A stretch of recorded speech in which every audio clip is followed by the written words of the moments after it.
नमस्कार, स्वागत आहे सर्व अभियोग्यता धारकांचा। खरं तर आज आम्ही तिघही एका बागेत बसलो आहे आणि एका महत्त्वाच्या विषयावर चर्चा करणार आहोत। आमच्यासाठीही ती चर्चा महत्त्वाची आहे आणि राज्यभरातल्या सर्व अभियोग्यता धारकांसाठी ती चर्चा महत्त्वाची आहे। आमच्यासोबत आता सध्या मी जावेद तांबोळी, माझ्यासोबत सुशांत बोटे आणि तुषार कुंभार, आम्ही तिघही आता एका महत्त्वाच्या विषयावर चर्चा करतोय। ती चर्चा आहे आगामी शिक्षक भरती। मागच्या शिक्षक भरतीतला फरक आणि आताच्या होणाऱ्या शिक्षक भरतीतला नेमका फरक काय असणार आहे, रेफरन्स कशा पद्धतीने द्यायचे या अनुषंगाने आम्ही खुली चर्चा करणार आहोत। या ठिकाणी काय नेमकं आता आपल्याला याच्यामध्ये आता जी भरती होणार आहे त्याच्यामध्ये काय फरक वाटतोय, आपण या अनुषंगाने चर्चा करूया। बरोबर सर, आपण जर बघितलं 2022ला ॲक्च्युअलमध्ये भरती होणार होती असं होतं, पण 23ला जाहिरात येऊन परीक्षा झाली, 24ला भरती झाली, 25ला दुसरा टप्पा झाला। पण या प्रक्रियेमध्ये आणि आताच्या प्रक्रियेमध्ये सर थोडा फरक झालेला आहे। आधीची प्रक्रिया अशी होती की या प्रक्रियेमध्ये जी शिक्षक भरती होती त्यासाठी जे काही आपल्याला प्राधान्यक्रम जनरेट होत होते ते अनलिमिटेड होत होते आणि त्या सगळ्या प्राधान्यक्रम आपण देऊ शकत होतो। म्हणजे जर मला 1000 प्राधान्यक्रम आले तर मी 1 ते 1000 प्राधान्यक्रम देऊ शकत होतो। बरोबर। पण आता जसं की 20 फेब्रुवारीच्या का 20 एप्रिलच्या आसपास जो शासन निर्णय आलेला आहे, या शासन निर्णयामध्ये असं सांगितले की विथ इंटरव्ह्यू साठी फक्त 50 प्रेफरन्स तुम्हाला देता येणार आहे आणि विदाऊट इंटरव्ह्यू साठी फक्त 100 प्रेफरन्स तुम्हाला देता येणार आहे। आणि सोबतच विथ इंटरव्ह्यूला असा बदल केला की तुम्हाला फक्त 3च संस्थांना तुम्हाला इंटरव्ह्यू देता येणार आहे आणि एका जागेसाठी 3 उमेदवार तिथं बोलवले जाणार आहे। हेच 2023 ते 25च्या भरतीमध्ये होतं की एकाच 10 आणि 10 प्राधान्यक्रम येत होते, त्यामुळे जास्त उमेदवारांना त्याच परत संधी मिळत होत्या आणि हा मोठा डिफरन्स सध्या निर्माण झाला। आणि प्राधान्यक्रम मर्यादित करणे याच्यामुळं सध्या जे महत्त्व आलेलं आहे ते गुणांबरोबरच प्राधान्यक्रम कसे द्यावेत याला महत्त्व आलेलं आहे सर। सर दुसरा झालेला बदल म्हणजे की पूर्वी मागच्या भरतीमध्ये 1 बिंदू 1 पद हा नियम नव्हता, तो या भरतीमध्ये त्यांनी लागू केलेला आहे की 1 बिंदू 1 पद। म्हणजे जसं की मागच्या वेळी आपण करत होतो की सेकंड फेजला ज्यावेळी जाहिरात येत होत्या त्यावेळी आपण चेंज करून पुढे जात होतो त्याच मार्कांचा वापर करून, शक्यतो यावेळी तशा पद्धतीने आपल्याला चेंजेस करता येणार नाहीत। म्हणजे 1 बिंदू 1 पद झालं म्हणजे जसं की आपण पहिल्या फेजमध्ये 1 ते 5ला लागलो तर दुसऱ्या फेजमध्ये आपण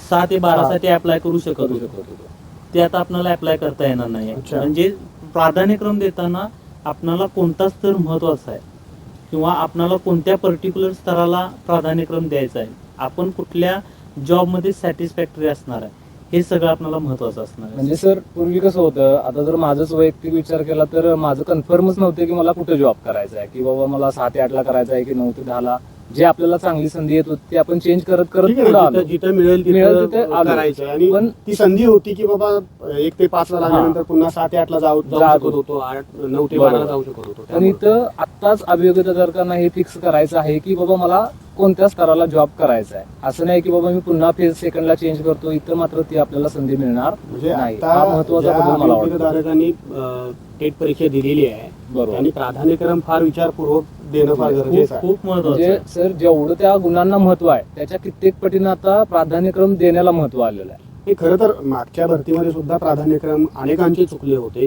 अनेकांनी चुकीच्या पद्धतीनं मार्गदर्शन केलं होतं, काही जणांची दिशाभूलही केलेली होती, अनेकांचं नुकसान झालं।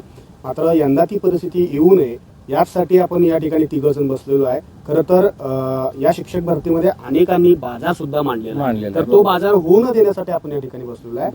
तर आता नेमकं या अभियोग्यता धारकांनी नेमकं काय केलं पाहिजे, प्राधान्यक्रम देत असताना कशा पद्धतीने विचार केला पाहिजे, यामध्ये एकतरी हायेस्ट लेवलचे मेरिट असणारे कॅन्डिडेट असतील, मिडल क्लास असतील आणि एकदम कमी मार्क्सवाले असतील। खरं तर आता अंदाज आपल्याला किती मेरिट लागेल सांगता येणार नाही, कारण जोपर्यंत जागा क्लिअर होत नाही तोपर्यंत तरी सुद्धा प्राधान्यक्रमावर आपण फार या ठिकाणी चर्चा करूया असं मला वाटतंय। तर कशा पद्धतीनं अभियोग्यताधारकांनी प्राधान्यक्रम दिले पाहिजे? सर तुम्ही जसं म्हणलात की पर्टिक्युलर तुम्ही जी वर्गवारी केली की मेरिटोरियस स्टुडंट्स म्हणजे जे हायेस्ट मार्क आहेत, मिडल मार्क आहेत आणि लो मार्क आहेत, ह्याच्यामध्ये वर्गवारी करत असताना पहिल्यांदा आपण ज्यांचे मार्क 150+ आहेत यांच्या संदर्भानं पहिल्यांदा आपण बोलूया. प्राधान्यक्रम देत असताना सगळ्यात महत्त्वाचा आणि जिव्हाळ्याचा विषय असतो तो म्हणजे मला माझ्या भागामध्ये नोकरी लागली पाहिजे. स्वजिल्हा किंवा स्वतालुका, गावाच्या जवळ किंवा आपल्या सोयीच्या ठिकाणी. म्हणजे जसं की काही जणांच्यासाठी सोयीचं ठिकाण हे त्यांचा स्वजिल्हा, जिल्ह्यात कुठेही लागलं तरी त्यांना चालत असतं. काही जिल्ह्यांना पलीकडच्या जिल्ह्यात, आजूबाजूच्या जिल्ह्यात लागलं तरी सुद्धा चालत असतं. विशेषतः महिलांमध्ये हा जास्त ट्रेंड. महिलांमध्ये पण आहे आणि काही मुलं अशी पण असतात की ज्यांचं पाठीमागं शेती वगैरे आहे आणि मग ती शेती आणि हा जॉब असं दोन्ही गोष्टी किंवा पाठीमागचं काही फॅमिली प्रॉब्लेम असतोय त्यासाठी त्यांना स्वजिल्ह्यात नोकरीला लागणं महत्वाचं असतं. यासाठी जे हायेस्ट मेरिटवाले आहेत, ज्यांच्याकडे हायेस्ट मार्क आहेत, अशा उमेदवारांना जास्त प्रॉब्लेम येईल किंवा समस्या येईल असं मला वाटत नाही. अशा उमेदवारांनी प्राधान्यक्रम देताना त्यांचा जर स्वजिल्हा दिला म्हणजे ह्याच्यामध्ये काय लिमिटेड प्राधान्यक्रम आहेत आणि लिमिटेड प्राधान्यक्रम असल्यामुळं आपणाला काय आहे की ज्यांचे हायेस्ट मार्क आहेत त्यांनी जर आपला स्वजिल्हा दिला तर हायेस्ट मार्कवाले जिथल्या तिथं म्हणजे लागून जातील. मग हायेस्ट मार्कवाले जर काढले तर त्यांच्यामुळे अशा किती जागा भरल्या जाणार आहे जिल्ह्यातल्या, तर 10-20% लोक आपले स्वजिल्ह्यातले हायेस्ट मार्क आहेत. आता कसं होणार, एखाद्याला हायेस्ट मार्क आहेत आणि त्याला वाटलं बाबा इथे 1-2च जागा आहेत आणि माझं इथं सिलेक्शन होणार नाही, म्हणून तो काय करणार, जिथं जास्त जागा आहेत अशा ठिकाणी असे लोक जर प्राधान्यक्रम द्यायला गेले तर काय होणार, जिथं कमी जागा आहे तिथं कमी मार्कवाले पण लागू शकतात. असं नाही. त्याच्यामुळं जे तुमच्या सोयीचं ठिकाण आहे, जास्त जागा हायेस्ट मार्कवाल्यांसाठी फक्त आपण आता बोलतोय, ज्यांच्याकडं जिथं जास्त जागा आहेत तिथंच प्राधान्यक्रम द्यावा, जिथं कमी जागा आहेत तिथंच प्राधान्य म्हणजे तिथं द्यायला नको, असं व्हायला नको. या हायेस्ट मार्कवाल्यांनी काय केलं पाहिजे की त्यांनी त्यांच्या सोयी बघितल्या पाहिजे. जसं की आता कोल्हापूरचा एखादा उमेदवार आहे तर त्यांना कोल्हापूर जिल्ह्यातले सगळे संस्थांना तो प्राधान्यक्रम देऊ शकतो, 150+ बोलते मी. आणि त्याच्यासाठी त्यानं प्राधान्यक्रम देताना एक क्रायटेरिया सेट केला पाहिजे की विदाऊट इंटरव्ह्यू हा म्हणजे वरच्या स्तरापासून खालच्या स्तरा म्हणजे 11, 12, 9, 10, 7 ते 8 आणि मग 1 ते 5 ज्या पद्धतीनं जिथं जिथं इलिजिबल असेल त्यामुळे तो प्राधान्यक्रम देऊ शकतो. आणि त्याच्यामध्ये फर्स्ट प्रायोरिटी त्यानं पहिला प्राधान्य वरच्या स्तराला द्यायला पाहिजे आणि विदाऊट इंटरव्ह्यू मध्ये हे सगळे प्राधान्यक्रम द्यायला पाहिजे सुरुवातीला. हा, आणि आता काय विदाऊट इंटरव्ह्यू आणि विथ इंटरव्ह्यू एकदमच भरून घेणार आहेत ते. पण आता सर काही जे आहेत आता वरच्या स्तराबद्दल जर चर्चा चालली तर मला असं वाटतं की काही संस्था ह्या वरच्या स्तराला येताना विदाऊट इंटरव्ह्यू पण येतात आणि काही चांगल्या संस्था या विथ इंटरव्ह्यूला पण येतात. मग अशामध्ये त्यांनी कसं बॅलन्स केला पाहिजे? आता फॉर एक्झाम्पल आपल्याकडे मोठी संस्था आहे विवेकानंद सारखी किंवा रयत सारखी. आता मागच्या भरतीमध्ये काय झालं की दुसऱ्या टप्प्यामध्ये विवेकानंदला 450-500 जागा आल्या, पण त्या जागांसाठी ज्यांनी ज्यांनी अप्लाय केलं ते ऑलरेडी जिल्हा परिषदला लागलेले होते आणि हे 6 ते 8 ला लागलेले किंवा 1 ते 5 ला लागलेले, तिकडे जाऊन 1 ते 5 ला लागलेले स्वामीला 6 ते 8 ला लागले, 6 ते 8 ला लागलेले स्वामीला जाऊन 9-10 ला लागले, काही जण 11-12 ला लागले. पण 11-12 लागलेले आणि काहींनी जॉईन केलं, पण खाली 9-10वी पर्यंत जे लोक लागले या लोकांनी त्यांना कोल्हापूर जिल्हा मिळत नाही किंवा त्यांचा इच्छित शाळा त्यांना मिळत नाही, त्यामुळे त्या लोकांनी जॉईन केलं नाही. त्याच्यामुळे जवळपास फक्त 85 जागाच 450 पैकी भरल्या गेल्या. आता मूळ मुद्दा कसा आहे, 150+ असणाऱ्या मेरिटवाल्यांचा काही जास्त नाही, मधला वर्ग आहे जो मधला आहे म्हणजे ज्यांचं ऍव्हरेज ज्यांना मेरिट आहे अशा लोकांसाठी फार महत्वाचं आहे प्राधान्य. तर त्यावर आपण चर्चा करूयात असं मला वाटतं. या लोकांनी मला असं वाटतं की सर या लोकांनी काय केलं पाहिजे की सरांनी ज्या पद्धतीने सांगितले की यांनी ठरवलं पाहिजे की यांना ऑल ओव्हर महाराष्ट्र जॉब करायचा आहे की यांचं क्षेत्र लिमिटेड आहे. यांना समजा कोल्हापूर असेल किंवा याच्या आसपासचे 5-6 जिल्हे असतील ह्याच्यामध्येच जायचं आहे की ऑल ओव्हर. जर यांनी हे आधी ठरवलं, समजा ह्यांना ऑल ओव्हर महाराष्ट्रात कुठेही जॉब करायचा असेल तर जिथं जास्त जागा आहेत त्यांची कॅटेगरी असेल किंवा त्यांच्या सब्जेक्टचे जे बिंदू असतील याच्यानुसार त्यांनी तिथं प्रेफरन्स दिली पाहिजे. आपण असं करूयात का, आता समजा जावेद तांबोळे आणि जावेद तांबोळेला 135 मार्क आहेत असं गृहीत धरून आपण चर्चा करू सध्या. आणि जावेद तांबोळेला काम करायचं आहे कोल्हापूर, त्यानंतर सांगली, सातारा, रत्नागिरी आणि सिंधुदुर्ग म्हणजे जवळ एक जिल्हा आणि मग बाकीचे जवळचे जिल्हे, फार तर फार हे 5 जिल्ह्यामध्ये मला काम करायचं आहे. तर मी कशा पद्धतीनं गेलं पाहिजे? या 5 जिल्ह्यामधले जे काही ज्या काही संस्था आहेत त्याचा त्यांनी विचार केला पाहिजे. बघा, वरच्या स्तरावरच्या सगळ्या जागा ज्या आहेत त्या मोस्ट ऑफ द केसमध्ये हायेस्ट मेरिट वाले जे 150+ वाले ते घेऊन जाणार आहेत. बरोबर. त्याच्यामुळे या फेजमध्ये जे लोक आहेत या लोकांनी असा विचार केला पाहिजे, कारण प्राधान्यक्रम लिमिटेड आहेत आपल्याकडे आणि ह्या लिमिटेड प्राधान्यक्रमामध्ये आपल्याला लागायचं आहे नोकरीला. तर लागायच्या या दृष्टिकोनातून या लोकांनी जर जायचं असेल तर त्यांनी आपण मिडल रेंज जी काय आहे किंवा 1 ते 5 ला एलिजिबल असणाऱ्यांनी 1 ते 8 पर्यंतचे जे काही प्रेफरन्स आहेत, कारण इथं टीईटी हा मॅटर येतोय. बरोबर. टीईटी क्वालिफिकेशन आल्यानंतर आपल्या मेरिटमध्ये असणारे बरेच लोक त्यातले निम्म्यार्धे कमी होऊन जातात.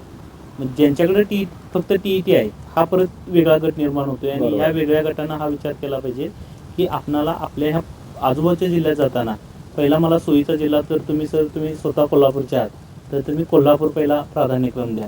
त्याच्यानंतर तुम्हाला सगळ्यात सोयीचा जिल्हा मग सांगली येणार सर.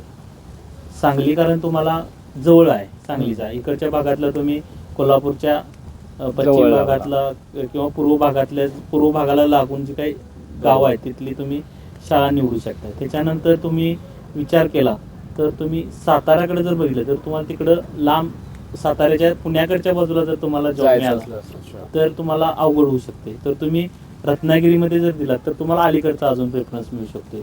सिंधुदुर्ग दिला तर अजून अलीकडचा इकडचा प्रेफरन्स मिळू शकते. इन शॉर्ट मध्ये आपलं कार्यक्षेत्र जर हे झालं डिसाईड झालं काम कुठं करायचं हे जर डिसाईड झालं कोणत्या जिल्ह्यात तर प्रेफरन्स देणं अधिक सोपं होईल. बरं, याच्यामध्ये काय आहे की आता मला 135 मार्क आहेत आणि मी म्हणतोय की मला या 5 जिल्ह्यांमध्येच हवं आहे. बरोबर. आणि एकतरी विदाऊट इंटरव्ह्यूला सुद्धा आता प्राधान्यक्रम मर्यादा आलेली आहे. मग मी तेवढाच लिमिटेड विचार करावा का की मला जॉब हवा आहे म्हणून मी अजून थोडा इतर जिल्ह्यांचा विचार करा? नाही, माझं असं मत आहे की ज्यावेळी ऑल ओव्हर महाराष्ट्रातल्या कॅन्डिडेटनी हा विचार करताय, जसं तुम्ही विचार करताय, हा विचार जर सर्व कॅन्डिडेटनी महाराष्ट्रातल्या केला, आता काही कॅटेगरीच्या बाबतीत समस्या असू शकते, जसं की NTD असेल, NTC असेल, SCBC असेल, ही छोटे छोटे प्रवर्ग आहेत, त्यांच्या जागा कमी असू शकतात. बरोबर. पण आता जी काही मागची अट होती ओपनच्या जागा, आणि त्यात एक महत्वाचं मला आता सगळ्यांना सांगायचं आहे की मागच्या वेळी कसं होतं, ओपनच्या जागा या तुम्हाला कोकण पट्ट्यामध्ये दिसत होत्या किंवा नागपूर साईडला होत्या, रायगडला होत्या, रत्नागिरीला होत्या. तर आता ह्यावेळी काय होणार आहे, यावेळी आंतरजिल्हा बदली झालेली नाही.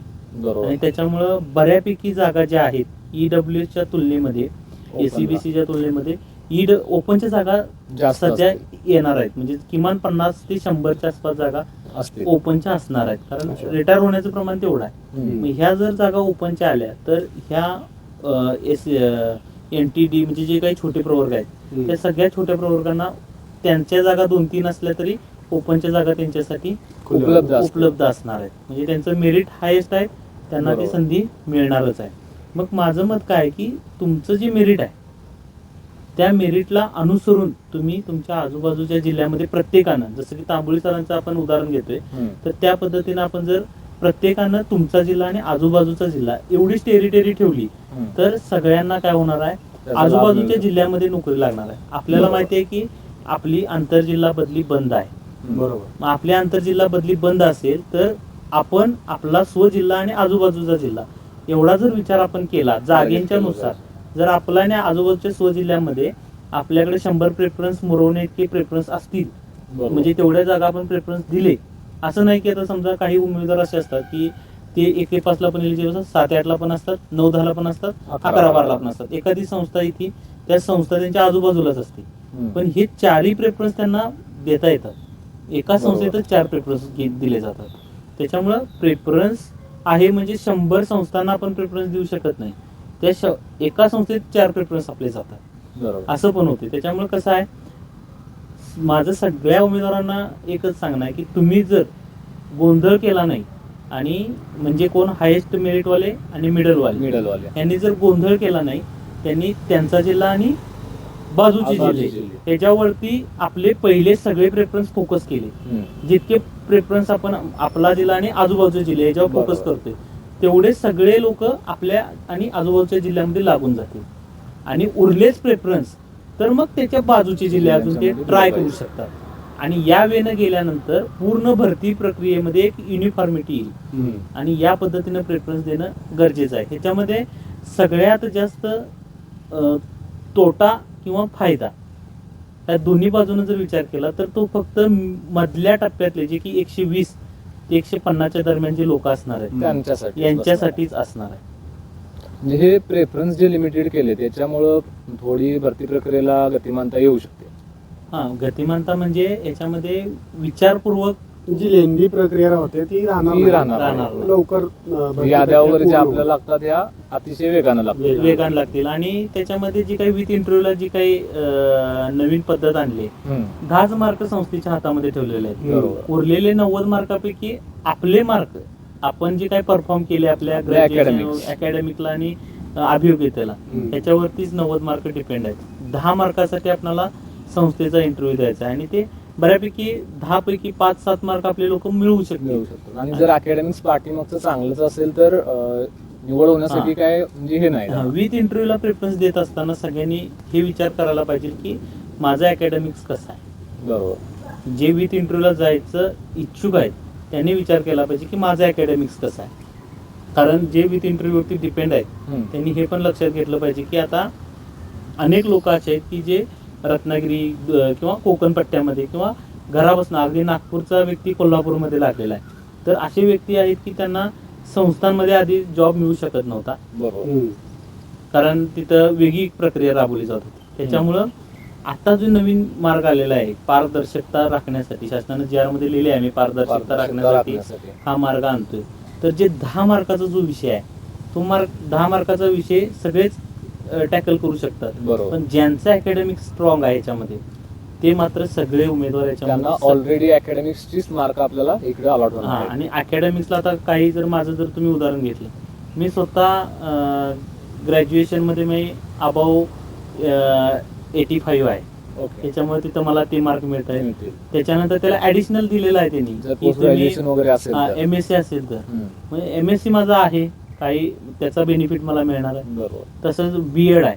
बीएडची ही व्यावसायिक भरतीमध्ये अट आहे पण त्याच्या खाली त्यांनी लिहिले एमएड असेल तर त्याला ग्रेस मार्क आहेत अजून 2-3. जीआर नुसार त्यांना क्वालिफाईड कॅन्डिडेट म्हणण्यापेक्षा एक चांगलाच उमेदवार निवडायचा आहे त्याच्यामध्ये. हो. मग हे ज्यावेळी होणार आहे त्यावेळी बाबा माझं क्वालिफिकेशन काय एखादा उमेदवार आहे त्याला मार्क आहेत समजा 135 आहेत. बरोबर. पण एखादा उमेदवार आहे विथ इंटरव्ह्यू साठी मी बोलते एखादा उमेदवार आहे त्याला मार्क आहेत 130. आता ह्याच्यामध्ये लागणार कोण नोकरीला. 135 मार्कवाला जो उमेदवार आहे त्याच्याकडे जर बीएससी ला मार्क त्याला 60-70% असतील आणि ज्याला 130 मार्क आहे त्याला 80% प्लस असतील तिथं तो 1-2 मार्काने वर चालला. प्लस त्याच्याकडे एमएससी असेल तर तो अजून वर चालला. एमएड असेल तर अजून वरती चालला.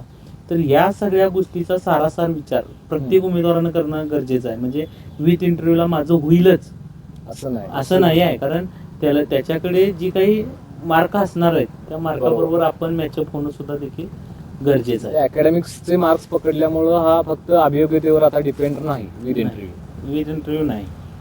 कारण आपल्या कम्पॅरिझनला कोण येणार आहे व्यक्ती हे सांगता येत नाही ना. बरं आपण 2-3 व्यक्ती आले एक 135 मार्कचा आला 132 मार्कचा आला आणि 130 मार्कचा आला. 130 मार्कवाल्याचं जर अकॅडमिक स्ट्रॉंग असेल तर ऑब्विसली तो यांना ओव्हर करणारच आहे. याच्यामध्ये सर्वात महत्वाचा मुद्दा काय आहे की जी गतवर्षी भरती झाली म्हणजे मागची जी भरती झाली आहे त्या भरतीत आणि आताच्या भरतीमध्ये खूप फरक आहे. जमीन आसमानचा फरक आहे. एक तरी मागच्या भरतीमध्ये खूप प्रमाणात जागा होत्या. बरोबर. प्राधान्यक्रमाची काही मर्यादा नव्हती. अनलिमिटेड प्राधान्यक्रम होते. यंदा मात्र जागांची मर्यादा असणार आहे. जागा कमी आहे 100. दुसरी गोष्ट प्राधान्यक्रमांची मर्यादा आहे. त्यामुळे प्राधान्यक्रम देत असताना कॅन्डिडेटनी फार विचारपूर्वक करून देणं गरजेचं आहे. जशी आपण चर्चा केली आहे त्या पद्धतीनं करणं गरजेचं आहे. ती एक प्रॉपर कॅल्क्युलेटिव्ह रिस्क म्हणू शकतो आपण. हा. अन्यथा प्राधान्यक्रम चुकल्यामुळं काही जणांचे मागच्या भरतीमध्ये जॉब गेलेत आपण पाहिलेला. कारण ज्या वेळेला पहिला राऊंड लागला आणि कन्व्हर्टेड राऊंडचा ज्यावेळेला विचार केला जात होता त्यावेळेला तो लागणारच नाही अशा मानसिकतेने काही जण होते.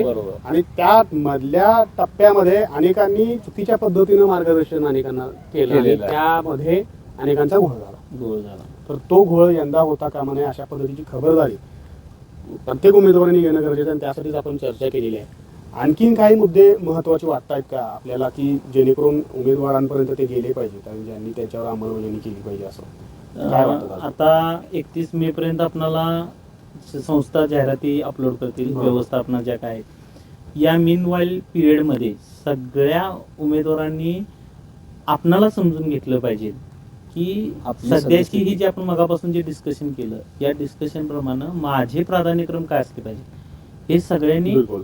आता त्यांच्या वहीमध्ये कागदावरती त्यांनी उतरायला चालू केलं पाहिजे की मी काय करू शकतोय. मी कोल्हापूरचा आहे, मला कोल्हापूरमध्ये मी कुठल्या कुठल्या स्तराला एलिजिबल आहे ते त्यांनी कागदावर मांडलं पाहिजे. 11, 12, 9, 10, म्हणजे 7, त्यांनी इव्हन स्वतःची 1 ते जी सद्यस्थिती आहे ही चेक केली पाहिजे. समजा एखाद्या उमेदवाराला सपोज 120 मार्क आहेत आणि ऑल ओव्हर समजा कोल्हापूर जिल्ह्यामध्ये एखादी कोल्हापूर जिल्हा परिषदची उच्च माध्यमिकची जागा येत असेल तर बाबा मी ती 120 मार्क असताना मी त्या जागेला प्रेफरन्स देऊन माझा एक प्रेफरन्स म्हणजे वाया घालवायचा 100% 120 मार्काला तरी आता सध्याची जे स्कोअर पाहता 120 मार्काला तरी उच्च माध्यमिकला आपल्याला कठीण. पोस्ट अलॉट होणार नाही. तर मग ह्या ज्या कॅल्क्युलेटिव्ह गोष्टी आहेत ह्या उमेदवारांनी याच्यावर आता विचार केला पाहिजे आणि आपलं कार्यक्षेत्र जे आहे बाबा आपल्याला कुठल्या स्तराला करायचं आहे आणि आपला स्कोर आहे का, म्हणजे जी आपली सध्याची स्वतःची सद्यस्थिती आहे जे आपण म्हणू शकतो की असं नाही की मला स्कोर कमी आहे आणि मला याच वर्गाला पाहिजे त्याच त्याच्यामध्ये वर्गाला मोठं कसं आहे पाहिजे. माहिती आहे का, हा. की कार्यक्षेत्र हा एक पार्ट आहेच. बरोबर. म्हणजे माझी मानसिकता आहे की जावेद तांबूची मानसिकता काय आहे, मला जॉब पाहिजे, भले मला तो कार्यक्षेत्रात मिळो किंवा तो कुठेही बाहेर मिळो मिळो. महाराष्ट्रात. माझी बरोबर. तयारी आहे की मला काहीही करून मला जॉब मिळवायचा आहे. अशी जर माझी मानसिकता असेल तर मला जेवढे प्राधान्यक्रम आहेत, मला जेवढ्या समोर प्राधान्यक्रम दिसत आहेत मी ते Obviously. सगळे प्राधान्यक्रम देणं योग्य राहील असं मला वाटतंय. बरोबर. दुसरा मुद्दा, जर एखाद्याला गडचिरोलीला जायचंच नाहीये, भंडाऱ्याला जायचंच नाही, अमरावतीला जायचंच नाहीये, तर त्यांनी तो प्राधान्यक्रम देऊ पण नाही. बरोबर. कारण मागच्या भरतीमध्ये असंच झालं, अनेकांनी प्राधान्यक्रम दिले सुद्धा. आणि जॉईन स्वामी केलं. विवेकानंद संस्थेच्या ज्या वेळेला जो संस्थाचा राऊंड लागला तिथं जे ऑलरेडी जिल्हा परिषदमध्ये लागलेले होते त्यांनी सगळे ते पुन्हा तिथं जागा म्हणजे ते दिल्यामुळं त्या जागा राहिल्या ना शिल्लक तशा. शिल्लक तसंच आहे. मग तिथं नुकसान झालं ना, जे मागचे ज्यांचा त्याच्यावर अधिकार होता ते भेटले तसेच असणार. राहिले, भेटले. त्यामुळं आपण आपल्या चुकीच्या प्राधान्यक्रमामुळं आपल्याच सहकार्याचं कोणाचं तरी नुकसान करतोय. याचाही विचार सर्व उमेदवारांनी करावा. स्वतःचंही नुकसान होऊ न देता इतरांचाही विचार केला पाहिजे. अशा पद्धतीचं उमेदवारांनी विचार विचार करावा. केला पाहिजे. बरोबर आहे. पण आता हे जे आपण मगापासून सर बोटे सर पण म्हणले कॅल्क्युलेशन जे काय आहे ते आता केलं पाहिजे. बरोबर. आपण कुठल्या स्तरावरती आहे. आता आपल्याकडं माझ्या मते आपले सगळे टेक्नोसिव्ही बऱ्यापैकी शिक्षक आहेत शिक्षक. आणि आपल्याकडं निकालाची पीडीएफ प्रत आहे सगळी. हायेस्ट पासून लोएस्ट पर्यंत हम्म. तयार झालेली आहे. जन्मतारखेनुसार पण आपल्याला ही सुविधा बऱ्याच लोकांनी उपलब्ध करून दिलेली आहे. दिलेली आहे. तर याच्यानुसार आपण कुठल्या स्तरामध्ये आहे आणि या स्तरामध्ये मला 11 मी आता मिडल आता जसं सांगितलं 120 मार्काचं उदाहरण मी 11-12ला लागूच शकत नाहीये. हम्म. तर 11-12चे प्रेफरन्स मी त्या 100 मध्ये विदाऊट इंटरव्ह्यूला देणे म्हणजे माझे प्रेफरन्स वाया घालवण्याचा गमावणे प्रकार चुकीचे आहे. प्रेफरन्स देणे हा त्याचा प्रकार आहे. अशा लोकांनी काय केलं पाहिजे की मी कुठे इलिजिबल आहे, मी लागतोय कुठे 6 ते 8लाच लागणार आहे मी, तर 6 ते 8चेच प्रेफरन्स आणि तिथून खालचे प्रेफरन्स देणं योग्य राहील असं मला वाटते. हा विथ इंटरव्ह्यूला काय परिस्थिती होणार आहे 50च आहे बरोबर. आणि एकाच 3 येणार आहे. रेशो असणार आहे. म्हणजे आपल्याला 50च प्रेफरन्स पैकी आपल्याला 3च प्रेफरन्स द्यायचे. 3 ठिकाणी आपल्याला तीन ठिकाणी इंटरव्ह्यूला जायचं. जातायचं आहे. बरोबर. मग तिथं 3 ठिकाणी इंटरव्ह्यूला जात असताना आपल्याला सिलेक्शन 50 मधले 3 करायचे. ते होण्यासाठी आता उगाच मी आता 120 मार्क आहेत 11-12ला माझं होणार नाही तर मी ते प्रेफरन्स देऊन उपयोग काय. आपणाला जे गरजेचे आहेत तेच प्रेफरन्स आपण जर दिले पाहिजे. तर आपलं सक्सेस होऊ शकतं. जसं की आता माझं जर तुम्ही उदाहरण घेतलं आता मी 7 ते 8ला आहे आणि मला वाटते आता की विवेकानंदमध्ये मी 11-12ला अप्लाय करायचा आहे. माझा स्कोर आता 149 आहे. तर मी विवेकानंदमध्ये 11-12ला अप्लाय करू शकतो. मला जास्त प्रेफरन्स द्यायची काही गरज नाही कारण ऑलरेडी मी जॉबमध्ये आहे. सेट आहे. बरोबर आहे. त्याच्यामुळं असे जॉबमध्ये सेट असणाऱ्या उमेदवारांनी ज्या मार्गाला जायचं नाही, समजा उदाहरणार्थ मला सांगलीमध्ये जॉबच करायचा नाही, मी सांगलीचा प्रेफरन्स देऊन करायचं हा, काय. तोच मुद्दा आहे, बरं तोच दुसरी मुद्दा गोष्ट मला गडिंग्लजला पण जायचं नाही आहे. हम्म. गडिंग्लजचा प्रेफरन्स मी देऊ का. बिलकुल. म्हणजे हा. आता मला जो- कोल्हापूर तोच माझ्या मुद्दा आहे. जिथं जायचं नाही ना तिथं तो प्रेफरन्सच द्यायचाच नाही, ही द्यायचं मानसिकताच ठेवू म्हणजे नये आता असं सर मला हा वाटतं. जाहिराती अपलोड करण्याचा जो वेळ आहे हम्म. या वेळेमध्ये सध्या ज्या अभियोजकांनी हे ठरवलं पाहिजे की बाबा आपलं कार्यक्षेत्र त्यांनी फिक्स केलं पाहिजे कारण आपल्याला आता वेळ आहे. प्रेफरन्स आल्यानंतर जी तारांबळ उडणार आहे त्याला मला वाटतं आता भरती प्रक्रियेचा जो वेग बघतोय आपण त्यानुसार त्या कालावधीमध्ये आपल्याला खूप कमी वेळ असेल प्रेफरन्ससाठी. आणि त्यांनी त्यावेळी तारांबळ उडवण्यापेक्षा आत्ताच ह्या गोष्टी थोड्या फायनलाइज करून ऑब्विसली ठेवल्या. खूप कमी वेळ आहे. म्हणजे हा. मी जशी माहिती घेतली, एक टीम काम करते, तर ती टीम काम करते, तर त्यांना जसं सांगितलं होतं, मी म्हणत होतो असंच म्हणतात, तुमची जाहिरात आता 15 दिवसात येणार आहे, 1 तारखेलाच येणार आहे असं म्हणतात, आणि तुमची जाहिरात येतील म्हणून सांगतात. असं होत नाही, अजून वेळ जाईल, अजून समायोजन व्हायचं आहे असं मी त्यांना म्हणत होतो. पण ऍक्च्युअल मध्ये गव्हर्नमेंटनं प्रोसेस इनिशिएट केली त्यांनी सांगितलेल्या तारखेला. बरोबर. म्हणजे ही बातमी कुठेही युट्यूब वरती किंवा इतर कुठल्याही संघटनेने सांगितलेली नव्हती. त्यावेळी संघटना विरहित एका व्यक्तीनं मला ती माहिती दिली होती. मला काय त्याच्यावरती त्यावेळी असं वाटलं नाही की शासनाने यांना उगाच काहीतरी सांगितलं असेल म्हणून. पण ऍक्च्युअल मध्ये त्यांना सांगितलंय की 31 मे पर्यंत आम्ही एकदाच 1 महिन्याचा वेळ देणार आहे, परत मुदतवाढ त्यांना देणार नाही असं त्यांना सांगितलं होतं. तर त्या पद्धतीनं सुद्धा घडू शकते, आणि त्या पद्धतीनं जर घडलं तर त्यांचं असं आहे की जूनच्या पहिल्या 10 तारखेपर्यंत प्रेफरन्स देण्यासाठी उमेदवारांना टॅब ओपन होणार आहेत. जूनच्या एंड पर्यंत प्रक्रिया संपवून मला वाटते जुलैच्या 1 तारखेला शिक्षक आपापल्या शाळेमध्ये हजर राहतील अशा पद्धतीची चिन्ह सध्या तरी दिसत आहेत. आणि काही प्रशासकीय अधिकाऱ्यांच्या बोलण्यातून सुद्धा तसं काही चिन्ह दिसत आहेत की जुलैपर्यंत ते जे नवनियुक्त शिक्षक म्हणजे जे नवीन येणार आहेत ते शाळेमध्ये जॉईन होतील. तर त्या अनुषंगाने जसं आता बोटे सरांनी सांगितलं, कुंभार सरांनी सांगितलं की तशा पद्धतीने उमेदवारांनी आतापासून अभ्यास करणं गरजेचं आहे. जसा अभियोग्यता परीक्षेचा अभ्यास केलाय तसा प्राधान्यक्रम देण्यासाठी सुद्धा आपलं कार्यक्षेत्र ठरवलं पाहिजे. आता बारीक बारीक गोष्टींचा विचार केला पाहिजे. आणि सर्वात महत्वाचं, ज्या वेळेला जागा समोर येतील, कोणत्या कास्टला किती, कोणत्या माध्यमाला किती, आणि सर्वात महत्वाचं इयत्ता वाईज किती जागा आहेत, त्यानंतर पेपरवर्क, प्रॉपर पेपरवर्क करून आपण ते प्राधान्यक्रम ठरवले पाहिजे असं आपल्या चर्चेतून एकंदरीत वाटतं. पेपरवर्क हे झालंच पाहिजे. आता तुम्ही या पद्धतीनं सगळ्या उमेदवारांनी विचार करायला सुरुवात केली पाहिजे. ज्यावेळेस जर आपण याच्यानंतर ऍक्च्युअल मध्ये प्रोसेस कशी रन होते, म्हणजे बिंदू कसे अलॉट होतात, जागा कशा अलॉट होतात, कॉमन रोस्टरचा काय फरक पडतोय, तो कसं चालतं, या संदर्भात कसं, त्या संदर्भात आपण एक सेपरेट आपण त्याच्यावरती डिस्कशन नंतर आपण करूया. आणि विथ ते पीपीटी प्रेझेंटेशन मध्ये घेऊया, ऍक्च्युअल मध्ये सॉफ्टवेअर कसं वर्क करतंय या संदर्भानं पण आपण डिस्कशन घेऊया. आणि या पद्धतीनं आता उमेदवारांनी, जसं आपण आता डिस्कशन केलं, या पद्धतीनं उमेदवारांनी प्रायमरी त्यांचं जे काय आहे ते सेटअप केलं पाहिजे आणि त्या पद्धतीनं तयारी चालू केली पाहिजे. आणि ह्याच्या पुढचं सबसिक्वेंट अजून कसे, ज्यावेळी जाहिरात येतील त्यावेळी अजून कसे प्राधान्यक्रम द्यायचे प्रॉपर, ते आपण पीपीटीच्या माध्यमातून सगळ्यांना आपण. त्याच्यामध्ये एक गोष्ट लक्षात ठेवा, मगाशी कुंभार सरांच्या बोलण्यातून सुद्धा तो मुद्दा आलेला आहे की जे लहान प्रवर्ग आहेत त्यांनाही खुल्या प्रवर्गाच्या जागा अवेलेबल होणार आहेत. याच्यामध्ये टीईटीचा मुद्दा आता नाहीये, कारण 55-60चा मुद्दाच आता राहिलेला नाही. कारण जो कास्टचा कॅन्डिडेट टीईटी 55% पास आहे, तो सुद्धा टेटचं जर ओपनचं मेरिट त्याचं मारलं असेल तर तो ओपन मध्ये सिलेक्शन त्याचं होऊ शकतं. त्यामुळे हा प्रश्न आता तुमच्या डोक्यातून काढून टाका आणि प्राधान्यक्रम ज्या पद्धतीनं आपल्याला आता जशा चर्चा झाली आहे त्या पद्धतीनं करा असं आम्हाला तरी वाटतंय. प्राधान्यक्रमांची ही बेसिक तयारी आहे, ही जर आपण किंवा उमेदवारांनी आतापासूनच तयारी केली तर त्या पुढच्या कालावधीत कुठलाही गोंधळ होणार नाही. चांगल्या पद्धतीने प्रेफरन्स देऊन त्यांना हव्या त्या आणि ज्या अलॉट होईल अशा पोस्टला त्यांना संधी मिळू शकते. ज्या काही तुमच्या अजून काही शंका असतील तर खाली कमेंट बॉक्स मध्ये तुम्ही टाका. त्याच्याबद्दल अनुसरून पुढच्या आपल्या चर्चेमध्ये ते सगळे विषय डिस्कस केले जातील. त्याच्यावरती योग्य ते मार्गदर्शन जावेद सर असतील, बोटे सर असतील आणि मी असेल, आमच्या सगळ्यांच्याकडून केलं जाईल नक्की. आणि हा व्हिडिओ कसा वाटला कमेंट करून नक्की सांगा. आणि आवडल्यास आपल्या सहकाऱ्यांना, मित्रांना शेअर करायला विसरू नका. थांबूयात.